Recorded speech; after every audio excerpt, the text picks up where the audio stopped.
నాగర్ కర్నూలు జిల్లా ఊర్కొండపేట ఆలయ సమీపంలో గ్యాంగ్ రేప్ జరగడం దారుణమన్నారు స్థానిక ఎమ్మెల్యే అనిరుత్ రెడ్డి. అత్యాచారం జరిగిన ప్రదేశాన్ని పరిశీలించి ఈ దారుణానికి పాల్పడిన నిందితులు ఎంతటి వారైనా వదిలే ప్రసక్తి లేదన్నారు. ఆలయ ప్రాంగణం చుట్టూ కంచె ఏర్పాటు చేసి నిత్యం పోలీసులతో పటిష్ట భద్రత కల్పిస్తామని ఎమ్మెల్యే హామీ ఇచ్చారు.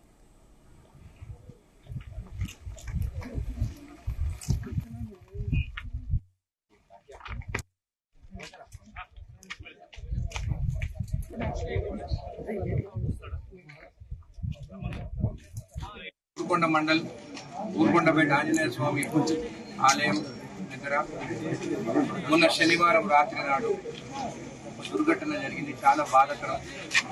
ఒక మహిళ పైన బలాత్కారం జరిగిందని ఆరోపణలు, అదేవిధంగా జరిగిందని ఇన్వెస్టిగేషన్ జరుగుతుంది.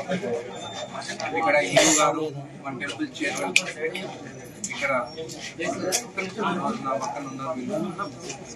ఈ దుర్ఘటన జరగగానే పోలీసు వాళ్ళు ఎవరైతే ఉన్నారో దాదాపు 8 మంది అని చెప్పడం జరుగుతుంది. ఇన్వెస్టిగేషన్ జరుగుతుంది. గుడి దగ్గర జరిగిందని, గుడికి వచ్చింది, దర్శనానికి వచ్చింది వాస్తవం.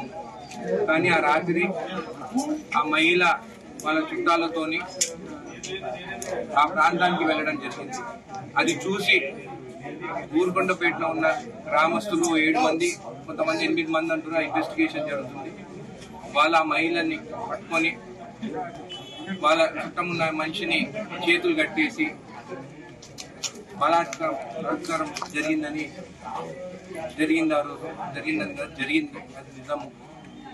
ఈ రాక్షసులు చేసిన పనికి ఈ రోజు నిజంగా ఊర్కొండపేట గ్రామస్తులు కానీ నా చెప్పే నియోజకవర్గం తల దించుకున్నట్టయింది.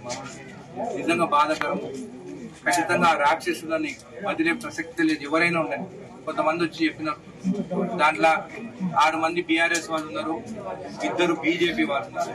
అంటే వాళ్ళకి లింక్ అయిన ఆ పార్టీలో ఉన్న సభ్యులు వాళ్ళు. అయినా కానీ నేను ఈరోజు ఆ పార్టీ పెద్దలను కానీ ఎవరిని కానీ నేను